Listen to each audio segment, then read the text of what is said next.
샬롬 할렐루야. 창세기 47장 1절에서 12절여. 요셉이 바로에게 가서 고하여 이르되 내 아버지와 내 형들과 그들의 양과 소와 모든 소유가 가나안 땅에서 와서 고센 땅에 있나이다 하고 그의 형들 중 5명을 택하여 바로에게 보이니 바로가 요셉의 형들에게 묻되 너희 생업이 무엇이냐? 그들이 바로에게 대답하되 종들은 목자이온데 우리와 선조가 다 그러하니이다 하고 그들이 또 바로에게 고하되 가나안 땅에 기근이 심하여 종들의 양떼를 칠 곳이 없기로 종들이 이곳에 거류하고자 왔사오니 원하건대 종들로 고센 땅에 살게 하소서. 바로가 요셉에게 말하여 이르되 네 아버지와 형들이 네게 왔은즉 애굽 땅이 네 앞에 있으니 땅의 좋은 곳에 네 아버지와 네 형들이 거주하게 하되 그들이 고센 땅에 거주하고 그들 중에 능력 있는 자가 있거든 그들로 내 가축을 관리하게 하라. 요셉이 자기 아버지 야곱을 인도하여 바로 앞에 서게 하니 야곱이 바로에게 축복하매 바로가 야곱에게 묻되 네 나이가 얼마냐? 야곱이 바로에게 아뢰되 내 나그네 길에 세월이 130년이니이다. 내 나이가 얼마 못되니 우리 조상의 나그네 길의 연조에 미치지 못하나 험악한 세월을 보냈었나이다 하고 야곱이 바로에게 축복하고 그 앞에서 나오니라. 요셉이 바로의 명령대로 그의 아버지와 그의 형들에게 거주할 곳을 주되 애굽의 좋은 땅 라암셋을 그들에게 주어 소유로 삼게 하고 또 그의 아버지와 그의 형들과 그의 아버지의 온 집에 그 식구를 따라 먹을 것을 주어 복양하였더라. 아멘. 어떤 일을 이룸에 있어서 어떤 두 사람이 같은 의견을 낸다 해도 그 말을 하는 사람이 둘 중에 누구인가에 따라 주변 사람들의 반응이 전혀 다를 수가 있습니다. 저 사람이 뭔가 자기에게 유익이 되니까 저렇게 말하지 하며 안 좋게 볼 수도 있고 반대로 저 사람의 말이면 믿을 만하다. 우리에게 서로 다 유익이 되는 말이겠지 하며 긍정적으로 받아들일 수도 있는 것이지요.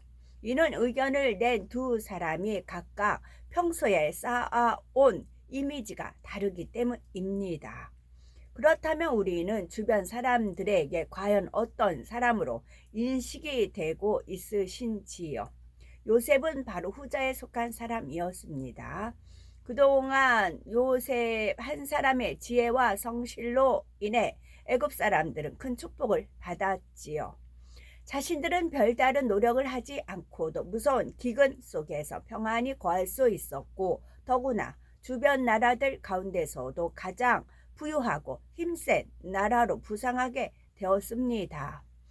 그래서 애굽 사람들과 바로에게는 요셉이 하는 모든 일은 자신들에게 큰 유익이 된다는 사실이 깊이 심겨져 있었지요. 더구나 요셉은 큰 공을 세웠으면서도 자신의 공을 들내는 일이 없었고 큰 권세를 얻었으면서도 늘 덕스럽게 모든 사람을 섬겼으며 상대의 유익을 구해주는 사람이었습니다.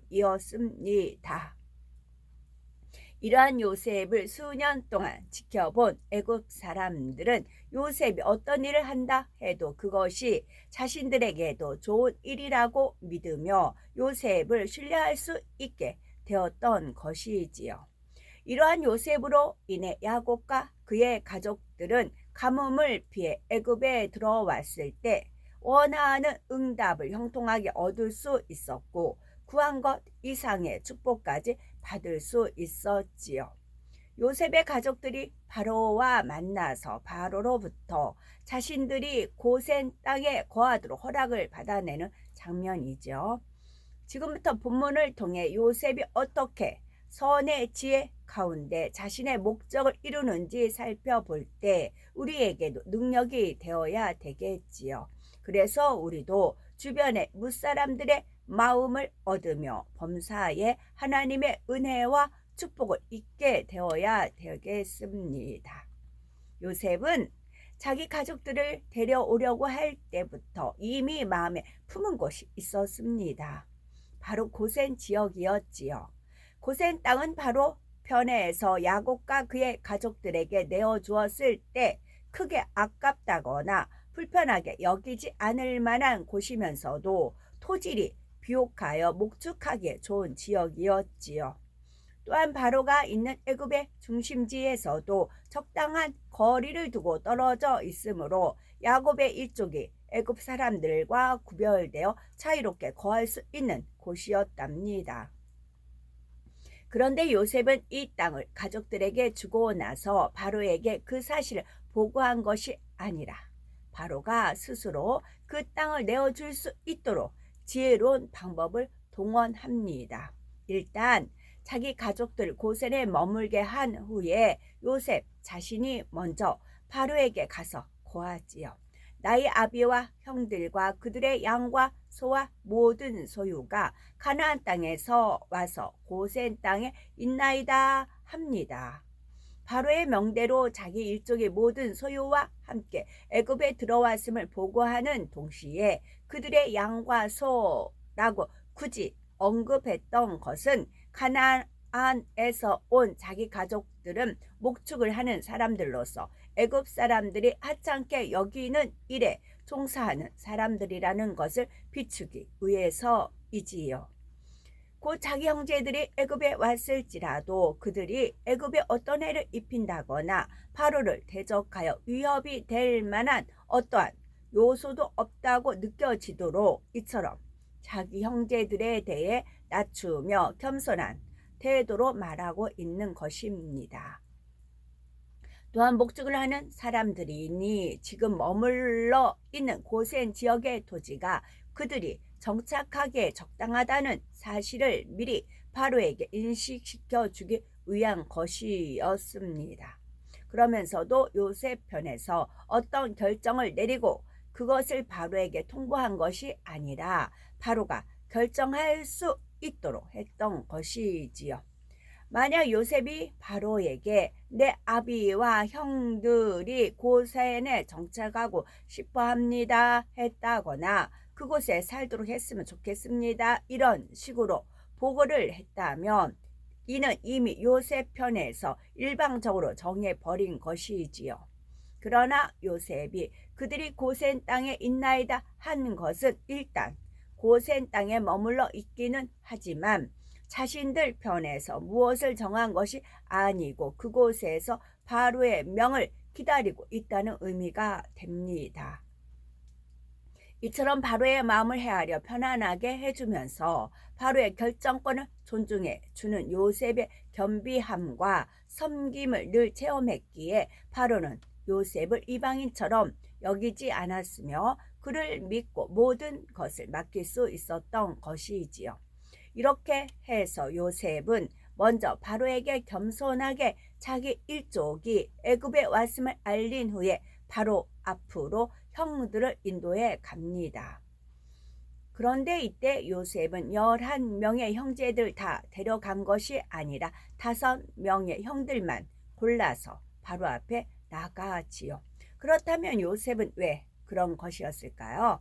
만약 건장한 야곱의 아들들이 한꺼번에 바로 앞에 나온다면 이들을 바라보는 바로의 마음이 조금이나마 불안감이 들 수도 있기 때문이지요. 물론 요셉의 형들이 10명이고 애굽에서 온 일족의 수가 70이나 된다는 사실을 바로가 이미 알고 있을 수 있지만 그렇다 해도 10명이 넘는 형제들이 우르르 바로 앞에 나와 보게 된다면 말로만 들을 때와는 느낌이 다를 수 있지요. 그래서 요셉은 바로가 형들을 볼 때 혹여라도 어떤 부정적인 생각이나 느낌이 들지 않도록 형들 5명만을 바로 앞으로 인도하는 것입니다. 요셉은 늘 바로의 입장에서 생각하고 바로의 시각으로 바라보았기 때문에 이처럼 섬세한 부분까지도 고려할 수가 있었지요. 그렇다고 해서 요셉이 자기의 지혜만을 의지하고 육적인 방법들을 동원해서 바로의 마음을 움직일 수 있다고 생각한 것은 아닙니다. 물론 요셉이 고센 땅을 택한 것이나 자신의 일족의 목축업을 한다고 말한 것 또한 형들 중에 5명만 바로 앞에 보인 것 등 이 모든 것들은 요셉이 바로의 마음을 헤아리며 애굽의 모든 상황에 대해서도 통달한 가운데 나온 그의 지혜였지요. 그러나 무엇보다도 이 모든 요셉의 행동은 하나님을 의지하는 믿음을 바탕으로 한 것이었습니다. 결코 자기 지혜와 방법에 의지한 것이 아니라 사람 편에서 해야 할 바는 최선을 다해 행하되 이 일의 과정과 결과에 대해서는 오직 하나님만을 의뢰하며 맡겼다는 사실입니다. 그러니 하나님께서 그의 믿음대로 지혜를 주실 수가 있었고 친히 바로의 마음도 주관하셔서 모든 상황을 형통하게 만들어 가실 수가 있으셨지요. 바로가 요셉의 형들을 만났을 때 그는 요셉이 예견한 그대로 너희 생업이 무엇이냐? 라고 질문합니다. 마치 요셉과 미리 약속한 것이라도 한 것 같았지요. 바로가 말할 내용이나 행동할 방향까지도 요셉이 정확하게 파악하고 있었다는 거죠. 파악하고 있었다는 사실을 다시 한번 확인할 수 있습니다. 이처럼 요셉은 바로의 성격과 관심사, 그 주변 상황까지 너무나 잘 파악하고 있었기에 바로보다 한 발 앞서 그의 마음을 헤아리며 모든 것을 이루어 갈 수가 있었지요. 그런데 여기서 중요한 것이 있습니다. 상황을 파악하고 분석하는 지혜만으로는 온전할 수가 없다는 사실이지요. 현실을 아무리 잘 파악한다 해도 그 현실에 맞게 대처할 방법론을 모른다면 자신에게 유익이 없을 뿐만 아니라 심지어는 해가 될 수도 있습니다. 예를 들면 중국의 역사설 삼국지에 보면 위나라 왕 조조의 부하 중에 양수라는 인물이 나온답니다. 양수는 항상 자신의 지혜를 자랑스럽게 여겼고 자신이 섬기는 조조의 마음까지도 능히 읽어낼 수가 있었지요. 그런데 문제는 그에게 지혜가 있어서 조조가 어떤 생각을 하는지는 읽어낼 수는 있었지만 자신이 만약 섬기는 윗분의 조조의 마음까지 그처럼 정확히 헤아린다고 드러냈을 때 그 사실을 아는 조조가 어떻게 나올지까지는 미처 생각하지 못했다는 점입니다. 결국 그것이 자신의 생명까지 앗아가는 생각지도 못한 결과를 가져왔던 것입니다. 한 번은 조조가 한중이라는 지역을 점령하기 위해 싸우는데 보급로가 차단되어 심히 곤란을 겪게 되었죠. 군량이 없으니 더 이상 싸우기도 힘들고 그렇다고 철수하자니 한중 땅을 포기하기도 아깝고 조조의 입장에서는 이것이 큰 고민이 되었습니다. 그러던 어느 날 조조는 암호를 정할 때 그것을 계륵, 즉 닭갈비라고 정하지요. 전쟁 중에 갑자기 암호가 닭갈비라니 얼마나 이상한 일입니까? 이에 대해 부하 장수들이 궁금해하고 있을 때 양수 한 사람만 기분 좋게 웃으며 짐을 싸기 시작하는 것이었습니다. 그리고는 잘난 척을 하면서 주위 사람들에게 이유를 설명하지요.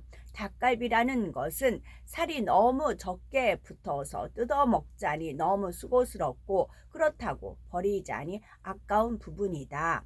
조조에게 있어서 바로 한중 땅이 이 닭갈비와 같이 느껴지기 때문에 오늘의 암호를 계륵이라고 정한 것이다. 이런 걸 보면 조조는 곧 한중 땅을 포기하고 철수하라는 명령을 내릴 것이니 빨리 짐을 쌓아두는 것이 낫다 하는 것이지요. 과연 다음날 아침이 되자 양수의 말대로 조조는 한중을 떠나 철수하라는 명을 내립니다. 그런데 나중에 양수가 자신의 의중에 대해 정확히 파악하고 있었다는 말을 들은 조조는 마음이 매우 상했지요. 자신의 마음을 앞서서 헤아리고 행동했던 양수의 지혜에 대해 감탄하고 존중하기보다는 오히려 그것에 위협을 느꼈던 것입니다. 그래서 기회를 봐서 양수를 제거해야 되겠다고 마음을 먹게 됩니다. 양수는 이런 것까지는 예상하지 못한 채 계속해서 자신의 지혜를 뽐내며 조조의 마음을 미리 헤아려 앞서 행동하다가 마침내는 조조에게 올무를 잡히게 되었고 결국 처형을 당하고 말았지요. 아무리 똑똑해서 상대의 마음을 읽는다 해도 오히려 상대의 경계심을 자극하여 해를 입었으니 어찌 이 사람을 지혜 있다 할 수가 있겠습니까? 우리도 진리 안에서 이러한 이치를 잘 깨달아 적용해 나갈 수 있어야 합니다. 예를 들어 어떤 사람은 일을 할 때 나름대로 두뇌 회전이 빠르고 경륜도 쌓여 있어서 일에 대한 적절한 방법론이 한눈에 보일 수가 있습니다. 그러나 방법론이 보인다 해도 그 일을 이루어감에 있어서 주변 사람들과 어떤 관계를 유지하며 얼마나 덕스럽고 겸손하게 대하느냐에 따라 일의 열매가 전혀 달라질 수 있지요. 주변의 여러 사람들과 화평을 이루지 못하면서 자신의 지혜와 방법론만 쫓고자 할 때는 설령 자기 능력만큼은 열매를 낼 수 있다 해도 온전한 열매를 내기는 어려우며 이처럼 화평이 깨어진 곳에서는 하나님의 도우심을 입을 수가 없답니다. 또한 이런 사람은 나름대로 좋은 성과를 낸다 해도 주위의 사람들의 마음을 얻지 못하니 단지 일을 잘하는 사람으로 인식될 뿐 존경받고 신뢰받는 사람이 되기는 어렵지요. 그러나 요셉과 같은 선의 지혜가 있다면 상대의 마음과 상황을 읽어낼 뿐만 아니라 선한 방법으로 상대의 마음도 얻으며 그의 마음을 움직일 수가 있습니다. 요셉은 바로 그러한 지혜가 있었기 때문에 바로의 마음을 헤아렸을 때 바로가 전혀 거부감을 느끼지 않도록 하면서 응답을 이끌어내는 것을 볼 수 있지요. 바로가 요셉의 형들에게 질문을 하자 요셉의 형들은 요셉이 알려준 대로 대답합니다. 종들은 목자이온데 우리와 선조가 다 그러하니이다 대답한 후에 가나안 땅이 기근이 심하여 종들의 떼를 칠 곳이 없기로 종들이 이곳에 우거하러 왔사오니 청컨대 종들로 고센 땅에 거하게 하소서 했지요. 육적인 질서로는 요셉의 형들이 요셉보다 위이지만 요셉의 형들은 그동안 연단을 겪으면서 요셉을 육의 동생이라 여기기보다는 질서 가운데 순종해야 하는 존재로 철저히 마음에 인식하게 되었습니다. 그러니 자신들의 생각을 동원하지 않고 요셉이 시키는 그대로 순종하여 대답을 하지요. 자신들이 애굽 땅에 들어온 것은 극심한 가뭄으로 인해 어쩔 수 없는 상황에서 바로의 은혜를 구하러 왔음을 말하고 있는 것입니다. 이는 곧 계획적으로 애굽의 기름진 땅을 노리고 들어온 것이 전혀 아니며 애굽에 어떤 해를 입히려는 마음도 없다는 말이지요. 그러면서 자신들이 거할 곳으로 고센 땅을 구했는데 고센 땅에 대해서는 요셉이 먼저 바로에게 언급해 준 바가 있었습니다. 그들이 고센 땅에 머물러 있음을 바로가 들었고 그 땅이 목축에 적합하다는 사실도 바로가 이미 인식하고 있는 상황이었지요. 이처럼 요셉이 먼저 사전 작업을 해 놓았기에 요셉의 형들이 고센을 구할 때도 바로의 입장에서는 갑작스럽게 느껴지지 않았고 편안하게 받아들일 수가 있었습니다. 그렇지 않은 상황에서 바로가 요셉의 형들로부터 갑자기 고센 땅을 달라는 요구를 받았다면 바로 입장에서는 저들이 무슨 이유로 저 고센 땅을 달라고 하는가 하며 뭔가 꺼름직한 느낌이 들을 수도 있었겠지요. 바로 입장에서는 저들이 무슨 이유로 저 고센 땅을 달라고 하는가 하며 뭔가 꺼림직한 느낌이 들 수가 있었다는 것입니다. 물론 바로는 요셉의 형들이 무엇을 요구하든 다 들어줄 것처럼 말은 했지만 설령 그렇게 말을 했다 해도 막상 현실적으로 부담이 될 만한 것을 요구한다면 사람의 마음은 또 변할 수가 있기 때문입니다. 자기 입으로 말한 것이 있으니 마지못해 부탁을 들어준다 해도 이후로 불편한 관계가 될 수가 있는 것이지요. 요셉은 이러한 사람의 마음을 잘 알았기에 자신이 먼저 바로에게 고센 땅에 대해 언급한 후에 형들로 하여금 겸손하게 고센 땅을 구하게 한 것입니다. 바로의 입장에서는 요셉의 형들을 볼 때 전혀 경계할 만한 것이 없었고 그들에게 고센 땅을 내어준다 해도 그곳에서 조용히 가축을 돌보며 평안하게 바로를 섬길 것으로 인식하게 되었지요. 그러니 고센을 구하는 그들의 요청에 대해서도 너그럽게 들어줄 마음이 우러났지요. 그래서 요셉에게 말하기를 네 아비와 형들이 네게 왔은즉 애굽 땅이 네 앞에 있으니 땅의 좋은 곳에 네 아비와 형들로 거하게 하고 고센 땅에 그들로 거하게 하고 그들 중에 능한 자가 있는 줄 알거든 그들로 나의 짐승을 주관하게 하라 합니다. 네 아비와 형들이 네게 왔다 하는 것은 그들이 화평한 의도로 애굽에 들어왔음을 바로가 인식하고 있다는 의미이지요. 형들에게 위협적인 요소가 전혀 없으며 단지 기근을 피해 곤륙인 요셉을 찾아온 것으로 평안하게 받아들여졌다는 말입니다. 그러자 이제 바로는 주권자로서 매우 간용스러운 태도를 보여줍니다. 애굽 땅에서 아무 곳이나 골라도 좋다. 그러나 그 중에 너희에게 고센이 적합하다면 그곳에 머무르도록 허락하겠다 했던 것이지요. 또한 고센 땅을 내어준 것뿐만이 아니라 그들에게 바로의 짐승들을 주관하라는 사명까지 더해 주었습니다. 바로의 가축 곧 왕에게 속한 재산을 이방인들로 하여금 관장하게 한다는 것은 큰 신뢰와 관용의 표현이지요.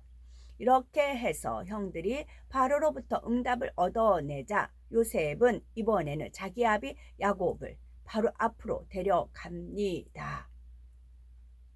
요셉이 이렇게 했던 것은 질서 가운데 형들과 아버지를 구별하는 의미에서였지요. 바로와의 첫 대면에서 어떤 반응이 나올지도 또한 바라던 말을 얻어낼 수 있을지도 아직 확정되지 않은 불안한 상황에서 아버지 야곱을 함께 모시고 간 것이 아니라 이미 응답을 받고 평안한 상황에서 비로소 아버지 야곱을 바로에게 소개했던 것입니다. 요셉으로서는 아버지 야곱으로 하여금 혹여라도 난처해질 수 있는 자리를 피하도록 했던 것이지요. 이미 요셉의 형들과의 만남을 통해 마음이 편안해진 바로는 이제 야곱을 볼 때 편안하게 대할 수가 있었습니다. 이런 분위기가 야곱이 바로를 축복해 주었다는 내용을 통해 알 수가 있지요. 바로는 자신이 볼 때 아래 사람인 야곱이 자신을 축복한다 해서 어찌 이방인이 감히 이 나라의 주권자인 나에게 축복을 빌어줄 수가 있는가 하며 기분 나빠하지를 않았습니다. 또한 야곱이 바로가 섬기는 신의 이름으로 축복해 준 것이 아님에도 거기에 대해 거부감을 갖지 않았지요. 바로의 입장에서는 야곱을 단순히 나이 많은 노인이요 자신이 사랑하는 신하 요셉의 아비로 대하며 노인이 좋은 말로 자신에게 복을 빌어준다는 정도로 받아들였던 것입니다. 그만큼 지금 바로가 야곱에 대해 편안하고 열린 마음이었음을 알 수 있지요. 더욱이 바로가 나이를 물을 때 야곱의 대답 역시 바로를 안심시키기에 충분했습니다. 내 나그네 길의 세월이 130년이니이다. 나의 연세가 얼마 못되니 우리 조상의 나그네 길의 세월에 미치지 못하나 험악한 세월을 보냈었나이다 했는데, 이 말 또한 바로에게는 야곱과 그의 가족들이 전혀 위협적인 존재가 아니라는 사실을 확신시켜 주는 말이었죠.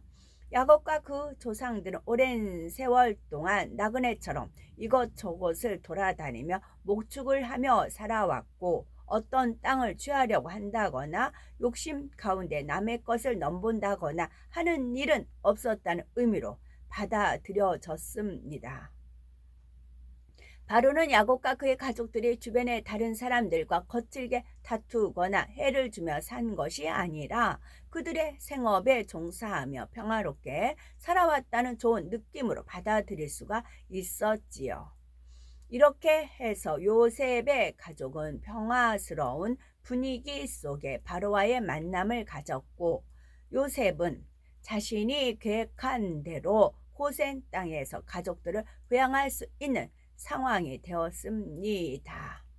이제 요셉이 가족들을 위해 무엇을 준다 해도 그 모든 것은 애굽의 최고 통치자인 바로의 명령에 순종하는 것이 되지요.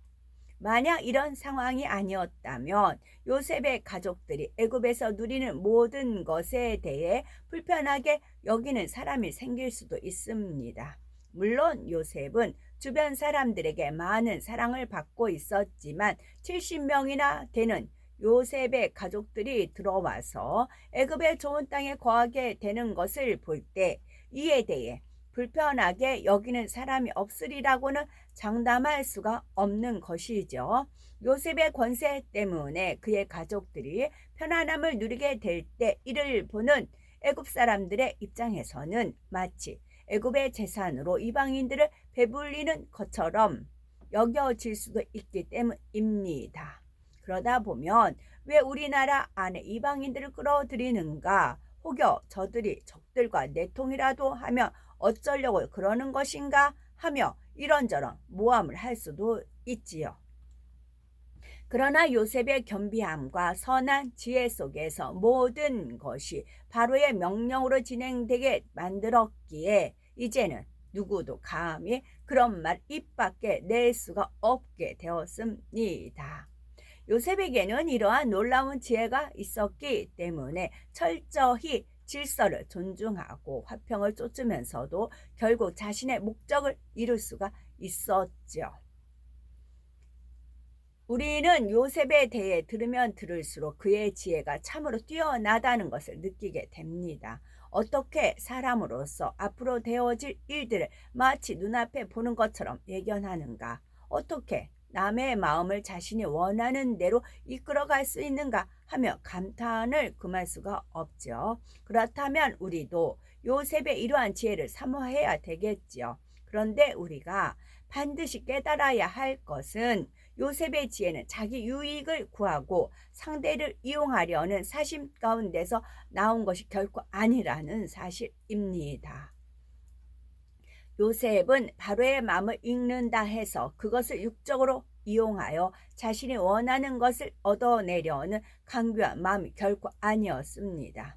그렇게 악한 마음을 가진 사람에게서는 남의 마음을 감동시키는 선의 지혜가 나올 수가 없지요. 요셉은 자신이 애굽의 제2인자라 할지라도 질서를 어기지 않고 머리인 바로를 존중하며 상대의 입장을 고려해 주는 마음을 갖고 있었기에 이러한 선의 반복론이 보여졌던 것입니다.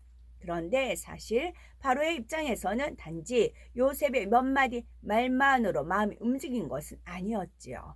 요셉이라는 사람 자체가 얼마나 성실하며 사심이 없고 자신을 중심에서 섬겨주는지 바로는 그러한 것을 항상 체험해 왔죠. 이처럼 요셉에 대한 신뢰가 쌓여왔기에 요셉이 하는 말을 더 좋은 쪽으로 받아주었고 요셉이 의도하는 대로 호의를 베풀어 준 것입니다. 그리고 이 모든 상황은 하나님의 섭리 안에서 이루어진 일이었죠. 요셉이 자기 가족들을 고센 땅으로 인도한 것은 단순히 혈육에 대한 사사로운 마음으로 인해 자기 유익을 구하기 위한 것이 아닙니다. 하나님의 섭리 가운데 이스라엘 선민을 이루기 위해 요셉은 자신이 무엇을 해야 할지를 정확히 주관받아 행함으로 하나님의 일을 이루고 있었던 것입니다. 그래서 요셉은 하나님을 의지하며 더욱 담대하게 이 일들을 진행할 수가 있었던 것이지요. 우리도 정령이 이러한 요셉과 같이 축복과 응답의 사람이 되기 위해서는 근본 마음이 요셉을 닮아야 합니다. 요셉이 어떤 마음을 가졌는지 우리는 들었고, 우리도 이러한 마음을 가지게 된다면 하나님께서 우리에게 범사의 지혜를 주십니다. 그리고 잠언 16장 1절, 마음의 경영은 사람에게 있어도 말의 응답은 여호와께로서 나느니라는 말씀대로 우리가 마음에 품고 계획하는 일마다 하나님께서 사람과 환경을 주관하셔서 형통하게 해주시는 것입니다. 그렇다면 요셉과 우리 자신을 비교할 때 어떤 모습이신지요? 주변 사람들에게 우리는 어떤 존재로 심어져 왔는지요? 저분은 정녕 겸손하고 섬기는 사람이다. 사심 없이 상대의 유익을 구하는 사람이며 선하고 진실한 사람이다. 이렇게 평가를 받으시는지요? 아니면 진리를 알고 가르치기는 하지만 섬김받기 원하는 마음이 있기에 늘 조심해야 하는 사람이다 라든가, 경륜이 있고 업무적인 능력은 있지만 자기 주장이 강한 사람이고 들레는 사람이다, 이렇게 인식이 되시는지요? 우리는 요셉과 비교해서 우리의 마음과 말과 행동을 돌아보아야 되겠고, 그래서 이제는 마음의 자그마한 교만이나 들레, 자기 유익을 구하는 마음과 사심 등 세미한 분야까지도 다 벗어버림으로 위로부터 난 하나님의 지혜를 받아 만사에 형통한 우리가 되어야 되겠습니다. 아멘.